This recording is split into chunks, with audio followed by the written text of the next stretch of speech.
আল্লাহ আয্যা ওয়া জাল্লা সূরাতুল কাহফে যে সূরা আমাদের প্রতি শুক্রবার তিলাওয়াত করার কথা, চারটি ঘটনার কথা উল্লেখ করেছেন এবং তৃতীয় ঘটনা মূসা আলাইহিস সালামকে নিয়ে।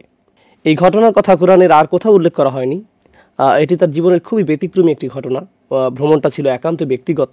কোরআনে মূসা আলাইহিস সালামের কথা পড়তে গেলে দেখা যায় তিনি হয়তো সরাসরি আল্লাহর সাথে কথা বলছেন, অথবা ইসরায়েলিদের সাথে আচরণ করছেন, বা তিনি ফেরাউনকে চ্যালেঞ্জ জানাচ্ছেন। তার ভূমিকাটি ছিল জনসাধারণের সাথে সম্পর্কিত। কিন্তু এই ঘটনাটি আমরা মূসা আলাইহিস সালাম সম্পর্কে যা যা জেনেছি তার থেকে একেবারেই ব্যতিক্রম। বস্তুত এই ঘটনা নিয়ে রহস্যের কোনো শেষ নেই। আমরা এমনকি জানি না এটি তার জীবনের কোন পর্যায়ে সংঘটিত হয়েছে। দৃশ্যত মনে হয় ঘটনাটি পানি অতিক্রম করার পরে ঘটে, কিন্তু ঐতিহাসিকভাবে ঠিক কখন কোন জায়গায় আমরা তার কিছুই জানি না। আর আল্লাহ সিদ্ধান্ত নিয়েছেন আমাদেরকে না বলার। এই খুতবার জন্য আমি কিছু কথা আজকে বলতে চাই। আল্লাহ কর্তৃক বর্ণিত এই গভীর তাৎপর্যপূর্ণ ঘটনা থেকে শুধু একটি বিষয় তুলে ধরব, আর তা হলো আল্লাহ আয্যা ওয়া জাল্লা মূসা আলাইহিস সালামের বর্ণনা দিতে গিয়ে বলেন, প্রথমত তিনি হলেন কোরআনের সর্বাধিক আলোচিত নবী। মূসা আলাইহিস সালামের নাম সবচেয়ে বেশি সংখ্যকবার উল্লেখ করা হয়েছে, আর অবশ্যই তাকেও কিতাব দেওয়া হয়েছে। তারপর সেই কিতাবটি এমন বইয়ে পরিণত হয়, অর্থাৎ আল্লাহ তাকে তাওরাত প্রদান করেন। তারপরে আসা সকল প্রজন্মের জন্য একজন করে নবী ছিল। এই নবীরা তাদের প্রজন্মকে আবারও তাওরাত শিক্ষা দিয়েছেন, আবারও শিক্ষা দিয়েছেন, আবারও শিক্ষা দিয়েছেন, আবারও শিক্ষা দিয়েছেন। তাহলে অধিক সংখ্যক নবী ছাত্র ছিল তাকে যে বই প্রদান করা হয়েছে সে বইয়ের, অন্য যে কোনো নবীর চেয়ে। আর অবশ্যই আল্লাহ আয্যা ওয়া জাল্লা মূসা আলাইহিস সালামের জাতির মানুষদের বা ইহুদি সম্প্রদায়কে আহবার হিসেবে অভিহিত করেছেন, জ্ঞানীর মানুষ হিসেবে। এছাড়াও বনী ইসরাইলদের উলামাদের জন্য কোরআন স্কলার শব্দটি ব্যবহার করেছে, অর্থাৎ এই মানুষগুলোর সুগভীর জ্ঞান ছিল। আল্লাহর কাছ থেকে তারা এটা পেয়েছে, আল্লাহ তাদের এটা দিয়েছেন। এমনকি তাওরাতের মধ্যে পরিবর্তন আনার পরেও কিছু জ্ঞান তাদের মাঝে বর্তমান আছে। সুতরাং আল্লাহ কোরআনে মূসা আলাইহিস সালামের জ্ঞান এবং উচ্চতর মর্যাদার কথা বারবার তুলে ধরেছেন। কিন্তু আজকের আলোচ্য ঘটনায় তিনি শিক্ষক নন, তিনি একজন ছাত্র। মূসা আলাইহিস সালাম, যিনি অন্য সকল ক্ষেত্রে ছিলেন একজন শিক্ষক, এখন তিনি একজন ছাত্র। আর এটা তার জীবনের শুরুর দিকের ঘটনা নয়। লেখাপড়ার কথা যখন চিন্তা করেন, আপনি জীবনের প্রথম দিকে জ্ঞান অর্জন করেন, ছাত্র থাকেন, এভাবে নির্দিষ্ট কিছু যোগ্যতা অর্জন করার পর আপনি শিক্ষক হন। শিক্ষক হওয়ার এটাই স্বাভাবিক প্রক্রিয়া। কিন্তু আমরা এখন যা নিয়ে কথা বলতে যাচ্ছি, এই ঘটনা মূসা আলাইহিস সালামের জীবনের অনেক পরের দিকের ঘটনা। তিনি ইতিমধ্যে ইসরায়েলিদের শিক্ষক হিসেবে বহুদিন অতিক্রম করেছেন।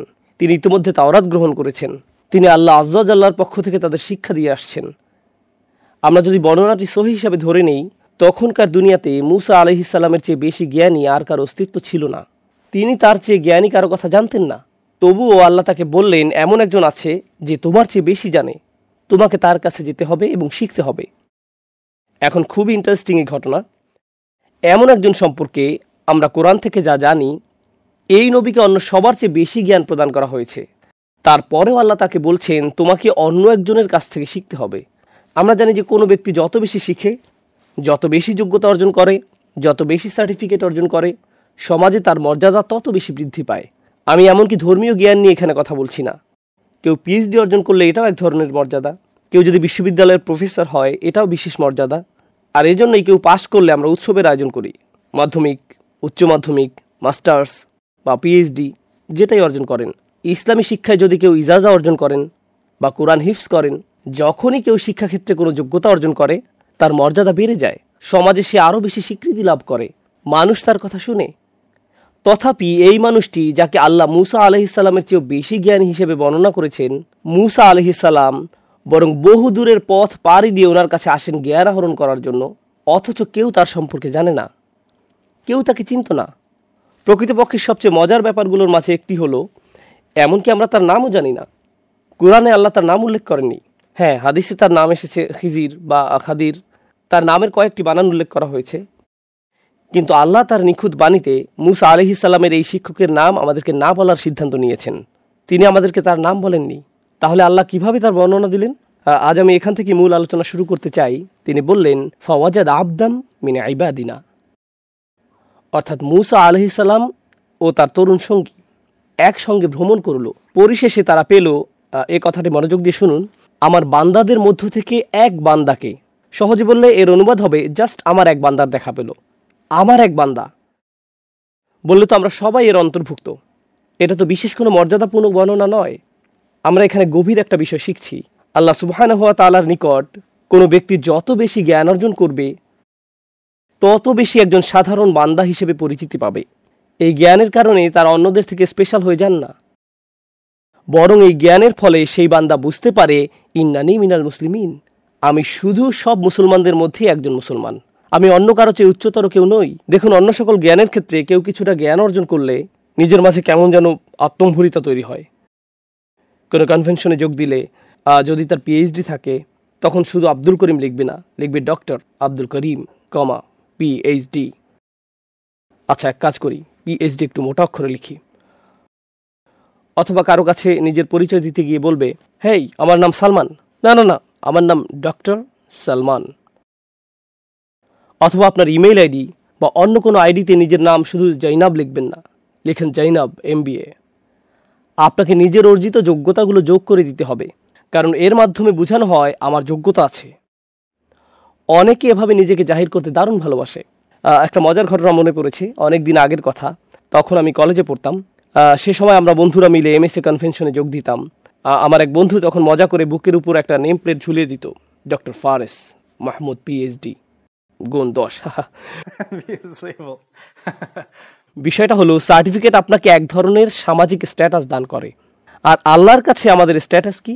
আপনার যদি সত্যিকারের জ্ঞান থাকে, আমার যদি সত্যিকারের জ্ঞান থাকে, তাহলে আমরা বুঝতে পারবো আল্লাহর নিকট আমাদের সর্বোচ্চ স্ট্যাটাস হলো আমি আল্লাহর একজন দাস মাত্র।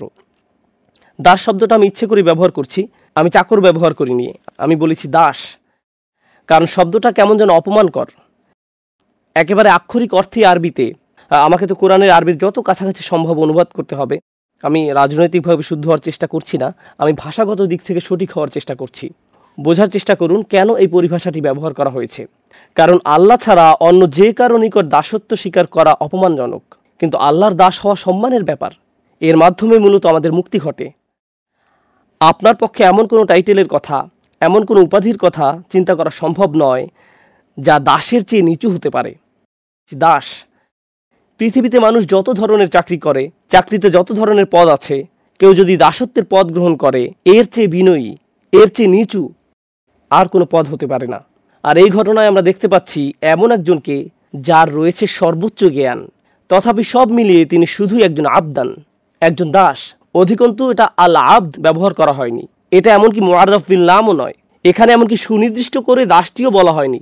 এমন বলা হয়নি যে ইনি সেই লোক যার কাছ থেকে তুমি শিখবে, না, যে কোনো একজন দাস।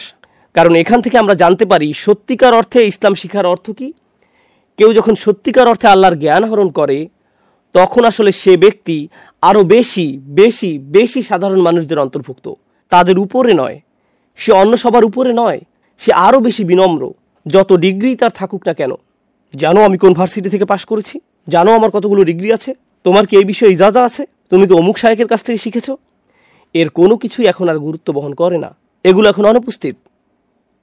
প্রায় বছরখানেক আগের একটা চমৎকার অভিজ্ঞতার কথা আমার মনে পড়েছে। আমি আরব উপদ্বীপের দেশ ওমানে ভ্রমণে গিয়েছিলাম।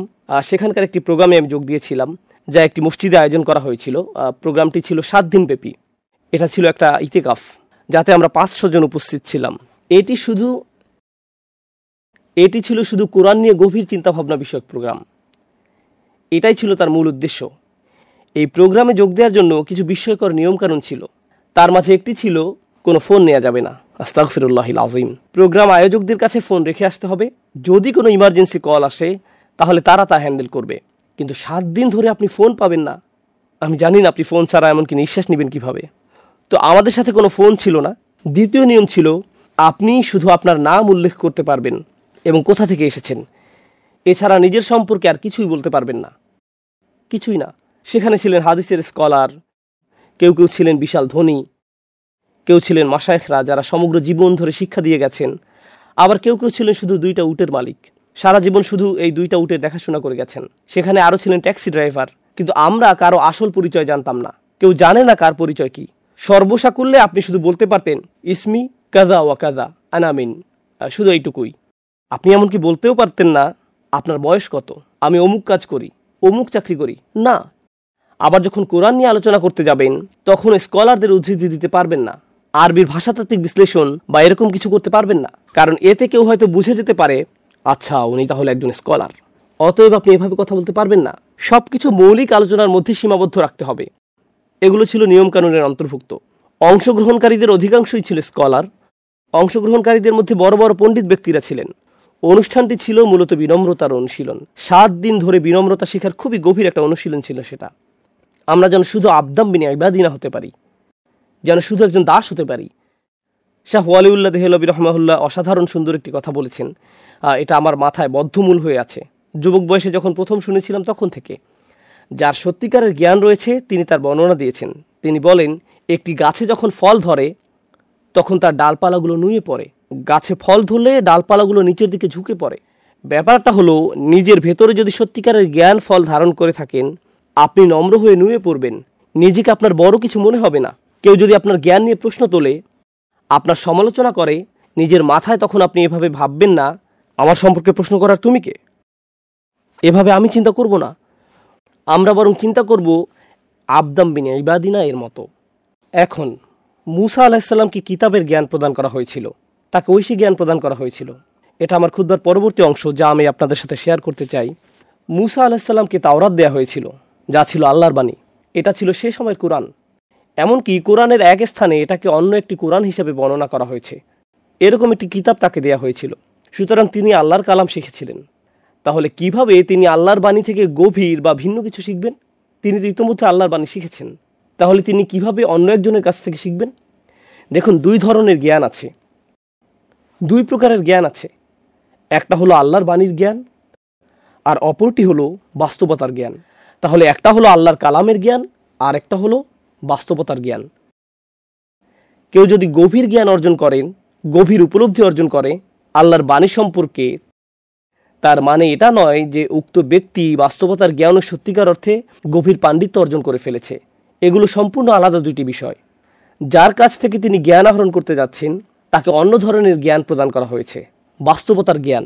তাকে সে ধরনের জ্ঞান দান করা হয়েছে, কিতাবের জ্ঞান নয়। কিতাবের জ্ঞান দেয়া হয়েছে মূসা আলাইহিস সালামকে, আর এটা গভীর জ্ঞান, সর্বোচ্চ জ্ঞান। কিন্তু এটা হলো ভিন্ন ধরনের জ্ঞান। আরেকটা কারণে আমি বিষয়টার উপর গুরুত্ব দিতে চাই যে কেন আল্লাহ আযজা জাল্লা তার বিনম্রতার কথা প্রথমে উল্লেখ করেছেন এত জোর দিয়ে, এবং এরপর যোগ করেছেন আতাইনাহু রাহমাতাম মিন ইনদিনা ওয়া আল্লামনাহু মিন লাদুন্না ইলমা। এই অংশটি মনোযোগ দিয়ে শুনুন। প্রথমে বলা হলো, সে শুধুই আমার দাসদের মাঝে একজন দাস, এটুকুই, একজন গোলাম মাত্র। দ্বিতীয় ব্যাপার হলো, আল্লাহ বিশেষভাবে তাকে রহমত দান করেছেন। এরপর বললেন, আমার পক্ষ থেকে তাকে বিশেষ জ্ঞান দান করেছিলাম। অর্থাৎ আল্লাহ তাকে এমন জ্ঞান দান করেছেন যে জ্ঞান কেউ তাকে কোনোদিন শেখাতে পারত না। তাকে এমন কিছু বিশেষ জ্ঞান দান করা হয়েছে, বাস্তবতার জ্ঞান। তিনি বাস্তবতাকে এমনভাবে দেখতে পেতেন যেভাবে আমরা কোনোদিন দেখতে সক্ষম হব না। এখন যে ব্যাপারটাতে আমি আপনাদের মনোযোগ আকর্ষণ করতে চাই তা হলো, আল্লাহ আযজা ওয়া জাল্লা প্রথমে তাকে রহমত দান করেছেন। প্রথমে রহমত, পরে জ্ঞান। আতাইনাহু রাহমাতাম মিন ইনদিনা ওয়া আল্লামনাহু মিন লাদুন্না ইলমা। এই ব্যাপারটা কেন গুরুত্বপূর্ণ যে আল্লাহ তাকে রহমত দান করেছেন? বিশেষভাবে আল্লাহ তাকে রহমত দান করেছেন। আরবিতে এটাকে বলা হয় আতফ বায়ান। এমন ধরনের কিছু জ্ঞান আছে, আপনাকে যদি তা দেয়া হয়, আপনার প্রতি এর চেয়ে বড় কোনো রহমত আর হতে পারে না। যদি এগুলো জানা থাকে, আপনার জীবন অনেক সহজ হয়ে যাবে। যদি এগুলো জানা থাকে, সুখী হয়ে যাবেন। যদি এগুলো জানেন, আপনার সমস্যা দূর হয়ে যাবে। এর চেয়ে বড় রহমত আর কি হতে পারে যে আপনার অন্তর আর অশান্ত হবে না, আপনি আর উদ্বিগ্ন হবেন না, আপনি আর দুঃখিত হবেন না, আপনি আর কখনো বিরক্ত হবেন না। আপনি সর্বদা আশীর্বাদ পুষ্ট জীবনযাপন করবেন, কারণ আল্লাহ তার পক্ষ থেকে আপনাকে বিশেষ রহমত দান করেছেন, বাস্তবতা সম্পর্কে বিশেষ ধরনের জ্ঞান। এই ধরনের জ্ঞান খিজির আলাইহিস সালামকে দেয়া হয়েছিল। এখন কিভাবে এটা কাজ করে? আমি আবারও বলছি, আমি আপনাদের পুরো ঘটনা বলতে যাচ্ছি না। বাসায় গিয়ে যখন সূরার অনুবাদ পড়বেন বা তাফসীর পড়বেন, তখন এই ব্যাপারগুলো নিয়ে চিন্তা ভাবনা করুন। আল্লাহ আযজা জাল্লা আমাদেরকে মূসা আলাইহিস সালামের সাথে সেই ভ্রমণে নিয়ে যাচ্ছেন। মূসা আলাইহিস সালাম তার সাক্ষাৎ পেয়ে তাকে বললেন, আলা আন তুআল্লিমানি মিম্মা উল্লিমতা রুশদা, আমি কি আপনাকে অনুসরণ করতে পারি? এর ফলে আপনাকে যে বিষয়গুলো শেখানো হয়েছে তার থেকে কিছু বিষয় আমাকে শেখাতে পারবেন? তখন শুরুতেই তিনি মূসা আলাইহিস সালামকে বললেন, এর জন্য আগে আপনাকে কিছু শর্ত পূরণ করতে হবে। যেমন ভার্সিটিতে ভর্তি হতে হলে আমাদেরকে আগে কিছু শর্ত পূরণ করতে হয়।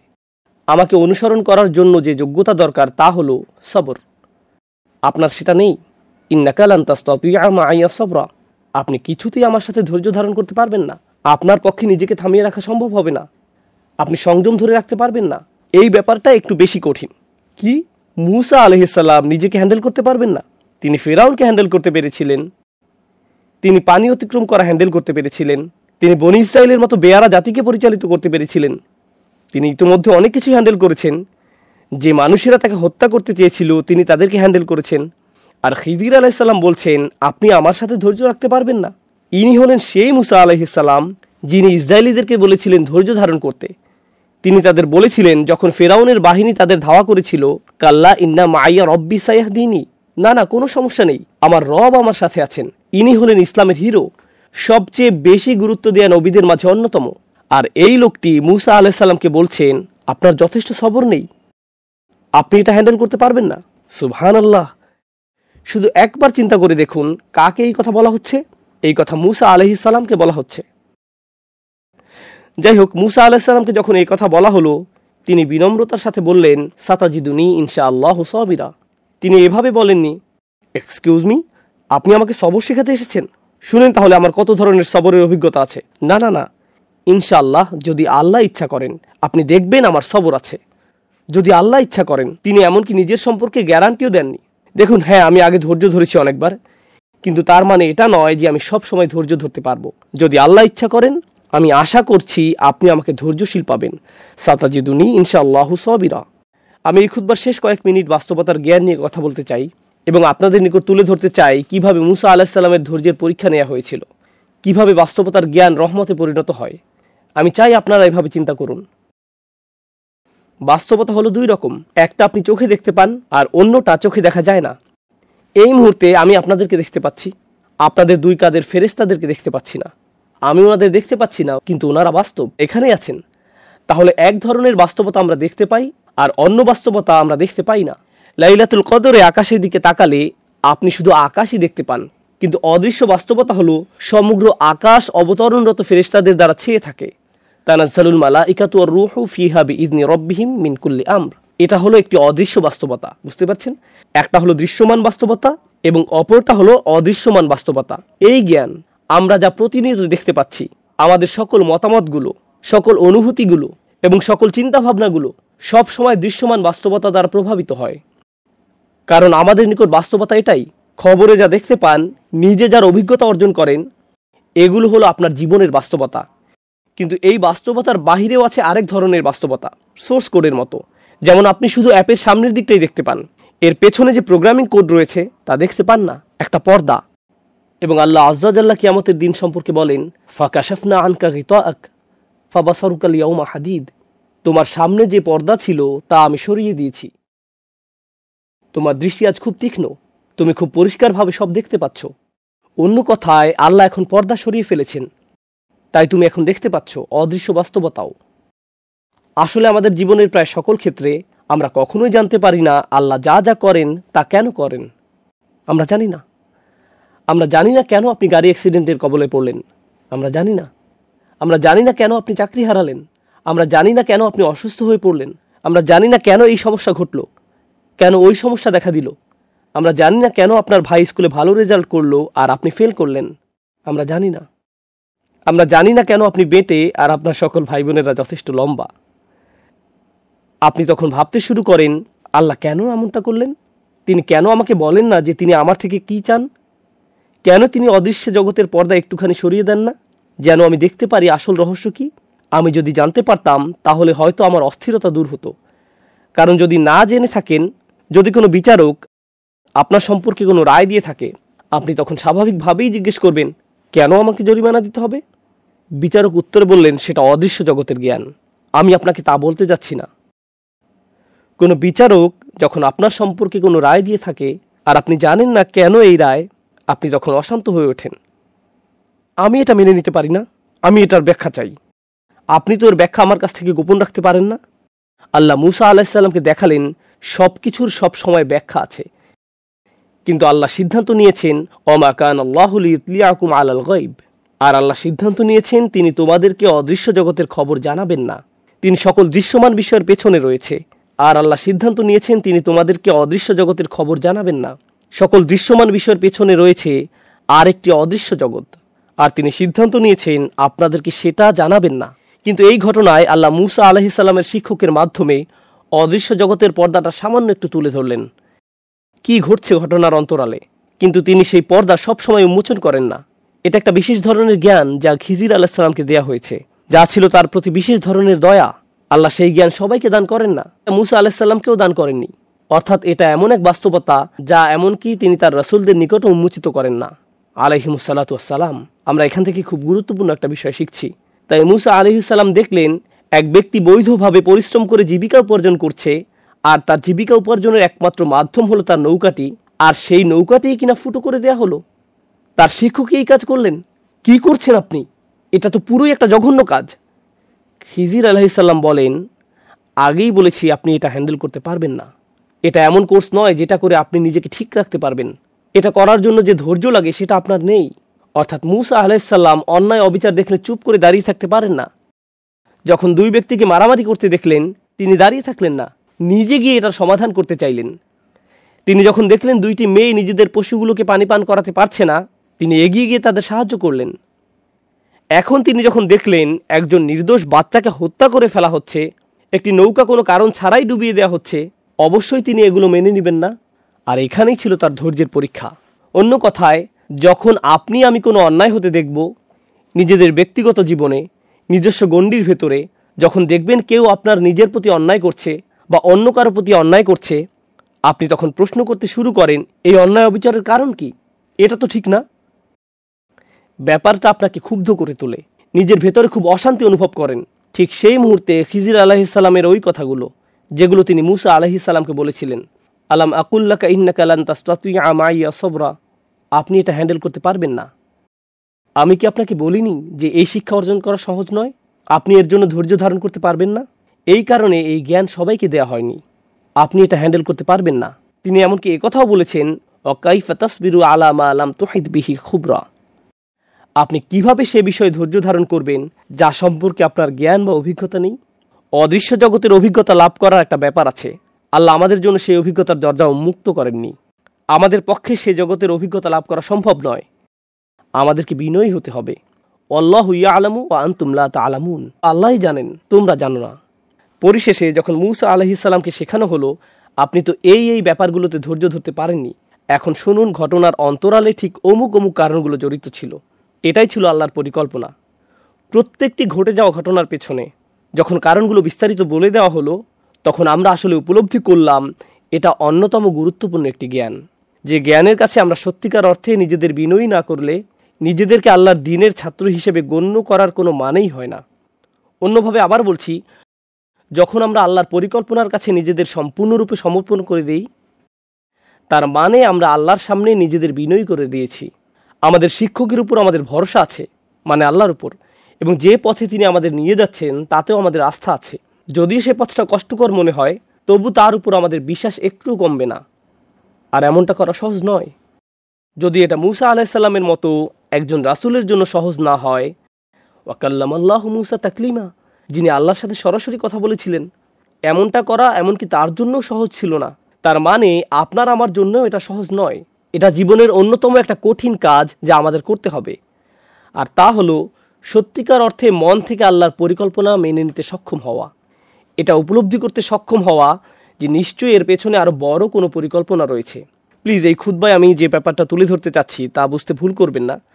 আমি বলছি না যে মানুষ যখন আপনার সাথে বৈষম্যমূলক আচরণ করে বা অন্যায় আচরণ করে অথবা কোনো অন্যায় কাজ হতে দেখেন, আপনার তখন কিছু বলা উচিত না, কারণ এটা আল্লাহর প্ল্যান। আমি এখানে ধৈর্য অবলম্বন করব, কিছু বলবো না। এখানে এটা বলা হয়নি। এখানে এমন সব ঘটনাবলী সম্পর্কে বলা হচ্ছে যা আমাদের নিয়ন্ত্রণের বাহিরে। যখন এমন কিছু ঘটে যা আমাদের পক্ষে নিয়ন্ত্রণ করা সম্ভব হয় না, মনে রাখবেন তার জন্য একটা পরিকল্পনা আছে। তখনও আল্লাহর একটা পরিকল্পনা কাজ করে। আমাদেরকে তো ন্যায় বিচারের জন্য দাবি জানাতে হবে, অন্যায়ের বিরুদ্ধে রুখে দাঁড়াতে হবে। এই বাধ্যবাধকতা আমাদের উপর আছে, কিন্তু এটা এর বাহিরের একটা বিষয়। ওইটা তো সুস্পষ্ট কমন সেন্সের ব্যাপার, যা নিয়ে কোরআনের সর্বোচ্চ আলোচনা করা হয়েছে। কিন্তু আল্লাহ আজ্জা জাল্লার সামনে একটি মনোভাব পোষণ করার ব্যাপার আছে। আমি এভাবে বলবো না, ইয়া আল্লাহ, আমি তো এই পরিকল্পনার পেছনে কোনো যৌক্তিক কারণ খুঁজে পাচ্ছি না। যদি আমি প্ল্যান করতাম আরো ভালোভাবে করতাম। মাআযাল্লাহ। যদি এমন চিন্তা কারো মাথায় এসে পড়ে, এই চিন্তাকে অবশ্যই মেরে ফেলতে হবে। কারণ আমার পরিকল্পনার চেতনা, আমার সিদ্ধান্ত নেওয়ার ক্ষমতা সব সময় দুর্বল। আপনি কি ভাবছেন আপনি আল্লাহর চেয়ে বেশি দয়ালু? আপনি কি ভাবছেন আপনি আল্লাহর চেয়েও বড় ন্যায় বিচারক? আমি কি ভাবছি আমি আল্লাহর চেয়ে ভালো পরিকল্পনাকারী? আমি আল্লাহর চেয়ে বেশি জানি, আল্লাহর চেয়ে বেশি প্রজ্ঞা আছে আমার? এটাই কি আমি ভাবছি? কারণ আমি যখন তার সিদ্ধান্তকে এভাবে প্রশ্ন করি, সুস্পষ্ট রূপে আমি কোনো ভুল করছি। অবশ্যই কখনো কখনো আমরা এমন চিন্তার কাছাকাছি চলে আসতে পারি, এমনকি ফেরেশতারাও একবার কাছাকাছি চলে এসেছিলেন। তারা বুঝতে পারেননি কেন আদম আলাইহিস সালামকে সৃষ্টি করা হয়েছে, তারা বুঝতে পারেননি।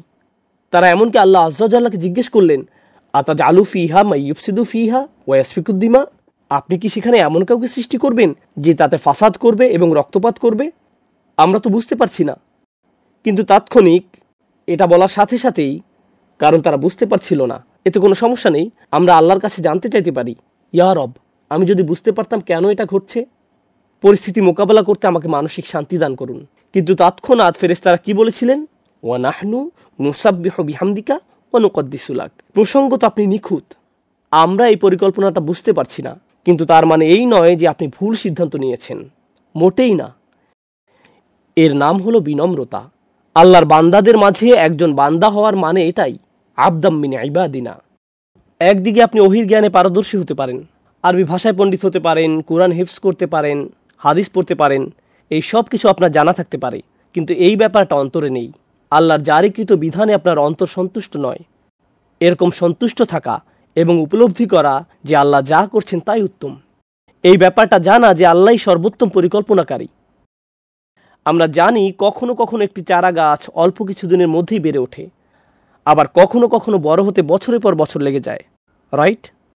তাই যে বীজের অভিজ্ঞতা আপনি এখন অর্জন করেছেন তার ফলাফল কি এখনই দেখা যাবে নাকি আজ থেকে 100 বছর পরে দেখা যাবে তা আমরা জানি না। সেই পরিকল্পনা আল্লাহর, আমাদের পক্ষে তা জানা কোনোদিন সম্ভব নয়। আল্লাহ আযজা ওয়া জাল্লা তা আমাদেরকে না জানানোর সিদ্ধান্ত নিয়েছেন। যখন মুসলমানরা একটি কঠিন সময় পার করছিল, সেই কথাটি বলেই খুতবার সমাপ্তি টানছি। আল্লাহ আযজা ওয়া জাল্লা মুসলমানদেরকে বলেছিলেন, যখন তাদের মাঝে প্রশ্ন দেখা দিল, জানেন তো আমরা উহুদের যুদ্ধে ব্যাপক ক্ষয়ক্ষতির সম্মুখীন হলাম, আল্লাহ আযজা ওয়া জাল্লা লক্ষ্য করলেন, এমনকি মুসলমানদের মধ্যেও এটা নিয়ে প্রশ্ন দেখা দেওয়া শুরু করলো, কেন আমাদের এমন বিপর্যয় ঘটল? আমাদের সাথে আল্লাহ রসুল আছেন সাল্লাল্লাহু আলাইহি সাল্লাম, তার সাথে আমরা সকল বিশ্বাসীরা এত ত্যাগ কুরবানি স্বীকার করলাম। আল্লাহ বলেন, ওয়াতিলকাল আইয়ামু নুদাউিলুহা বাইনান নাস, এই দিনগুলোকে আমি মানুষের মধ্যে আবর্তিত করে থাকি। ওয়ালিয়ালামাল্লাহুল্লাযীনা আমানু, যাতে আল্লাহ চিনে নিতে পারেন কারা সত্যিকার অর্থে ঈমান এনেছে। জিততে থাকলে তো বিশ্বাস করা সহজ, তাই না? আমি দেখতে চাই কাদের ঈমান তখনও তাজা থাকে যখন কি হয়, যখন পরাজয় হয়। প্রথম যখন এই আয়াত পড়ি, আমি তখন নিউ ইয়র্কে থাকতাম। সে সময় আমি বাস্কেটবল টিম নিউ ইয়র্ক নিক্সের ফ্যান ছিলাম।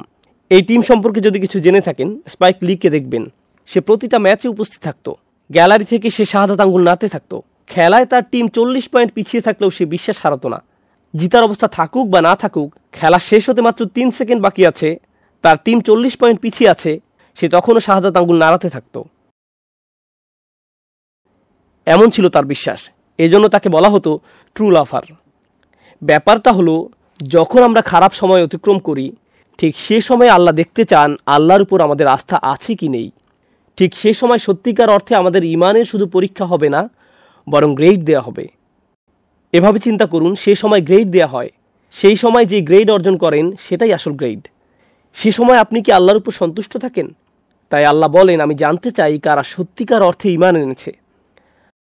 কুরআনের অন্য এক জায়গায় তিনি বলেন, মা কানা আল্লাহু লিইউযিরাল মুমিনিনা আলা মা আনতুম আলাইহি হাত্তা ইয়ামিজাল খাবিসা মিনাত তাইয়্যিব।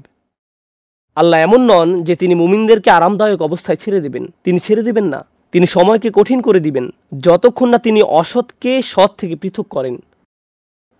ওমা কানা আল্লাহু লিইউতলিআকুম আলাল গায়ব, আল্লাহ তোমাদেরকে গায়বের বিধান জানাবেন না, তিনি আপনাদেরকে আসল পরিকল্পনার কথা জানাবেন না, তিনি স্বয়ংই কথা বলছেন। এটাই হলো গভীর বিনম্রতা।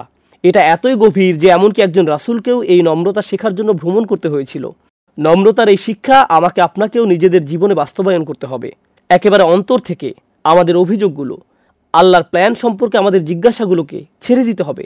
নিজেকে জাস্ট ভাসতে দিন, তখনই নিজের মাঝে সত্যিকার প্রশান্তি খুঁজে পাবেন এবং আল্লাহ আযজা ওয়া জাল্লা আপনাকে জীবনে এমন প্রশান্তি দান করবেন যা অন্য কোনোভাবেই আপনার কাছে আসতো না।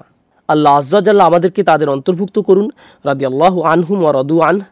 আল্লাহ যাদের উপর সন্তুষ্ট এবং যারা নিজেরাও আল্লাহর উপর সন্তুষ্ট, আল্লাহ আমাদেরকে তার উপর সন্তুষ্ট করে দিন এবং তিনিও যেন আমাদের উপর সন্তুষ্ট হয়ে যান। আল্লাহ আযজা ওয়া জাল্লা আমাদের কষ্টগুলোকে সহনীয় করে দিন। আল্লাহ আজ্জাজাল্লাহ আমাদের কোনো পরীক্ষাকে যেন আমাদের উপর ঈমান হারানোর কারণে পরিণত না করেন। বারাকাল্লাহু লি ওয়া লাকুম ফিল কুরআনিল হাকিম ওয়া নাফা'নি ওয়া ইয়্যাকুম বিল আয়াতি ওয়া যিকরিল হাকিম। আশহাদু আল্লা ইলাহা